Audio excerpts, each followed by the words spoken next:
SOP అనేది ఏర్పాటు చేయాలి. దాంట్లో ఎలాంటి సందేహం లేదు. నేను ఫుల్ స్టాప్ పెట్టాలి, ఒక ఎస్ఓపి ఏర్పాటు చేయాలి.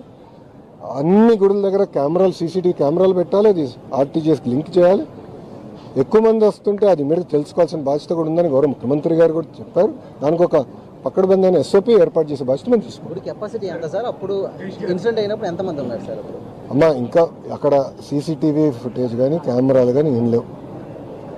ఇన్సిడెంట్ అయిన తర్వాత మీకు ఎట్లయితే సెల్ ఫోన్ ఫుటేజ్ వచ్చిందో అలానే మాకు కూడా వచ్చింది. ఎందుకంటే గుడి చుట్టూ కానీ ఆ ప్రాంగణంలో సీసీటీవీ లేదమ్మా. సో ఆ టైంలో ఎంతమంది ఉన్నారనేది ఎవరు సరిగ్గా చెప్పలేకపోతున్నారు. కానీ ఒకటేంటంటే గతంలో ఒకరు వస్తే ఈసారి 10 మంది వచ్చారు.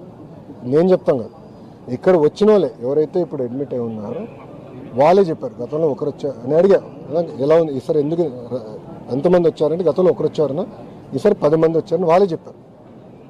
భార్య భర్తలు ఇద్దరున్నారు. సో వాళ్ళే చెప్పారు. సో దాన్ని బట్టి ఎప్పుడు లేని విధంగా రద్దు అనేది జరిగింది. భద్రతా లోపాలు ఏమైనా గుర్తించారా? డిజిటల్ మీడియా వల్ల ఇప్పుడు టెంపుల్స్ కానీ చిన్న చిన్న టెంపుల్స్ ఈ మధ్య క్రౌడ్ పెరుగుతున్న పరిస్థితి. సో ఒకప్పుడు దేవాదాయ శాఖ పెద్ద టెంపుల్స్లోనే ఉంటాయి. సో వీటి మీద ఈరోజు ఇన్సిడెంట్ ఫేస్ చేస్తుంది ప్రభుత్వం కూడా. సో ఎక్కడైతే టెంపుల్స్లో క్రౌడ్ పెరుగుతుందో, వాడపల్లి కావచ్చు, ఒకప్పుడు చూస్తే క్రౌడ్ పెరుగుతున్న పరిస్థితి.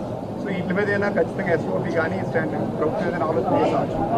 అంటే సోషల్ మీడియా ఇంపాక్ట్ ఈ క్రౌడ్ పెరుగుతుంది, భక్తులు పెరుగుతున్న పరిస్థితి. ఒక పక్కన సోషల్ మీడియా ఇంపాక్ట్ ఉంది, ఇంకో పక్కన ఉచిత బస్ ప్రయాణం కూడా ఉంది. ఎందుకంటే భక్తుల్ని దేవుడిని దర్శించుకునే దానికి భక్తులు కూడా మనం చూసాం. దుర్గమ్మ గుడి దగ్గరికి సిక్కులు కూడా వచ్చారు, ఎప్పుడు రాని వారు కూడా వచ్చారు. మొదటిసారి వచ్చిన వారు కూడా చాలామంది వచ్చారమ్మా. అక్కడ మేము అంచనా వేసాం, రద్దీ పెరుగుతుంది, ఇప్పుడు ఉచిత బస్ ప్రయాణం ఉంది కనుక ఎక్కువ మంది వస్తారని మేము అంచనా వేసాం. తగిన చర్యలు తీసుకున్నాం, జాగ్రత్తలు తీసుకున్నాం. సో అక్కడ చూస్తే ఎవరికి ఎలాంటి ఇబ్బంది లేకుండా మేము చూసుకుంటాం జరిగింది. సో అందుకే అంటున్నాం, ఒక ఎస్ఓపి అనేది ఏర్పాటు చేసుకోవాలి. ఆ ఎస్ఓపి ఏర్పాటు చేసుకుని అందరూ ఎండోమెంట్ కింద ఉన్న దేవాలయాలు కానీ ప్రైవేట్ పర్యవేక్షణలో ఉన్న దేవాలయాలన్నీ కూడా ఆ ఎస్ఓపీలు పాటించాల్సిన బాధ్యత తీసుకోవాలి. దానికి మేము ఒక క్యాబినెట్ మంత్రులు అందరం కూడా చర్చించి తప్పనిసరిగా ముఖ్యమంత్రి గారికి నివేదిక ఇచ్చి తగిన చర్యలు మేము తీసుకుంటాం. ఓకే అమ్మా, థ్యాంక్ యూ అమ్మా. జై హింద్, వెల్కమ్.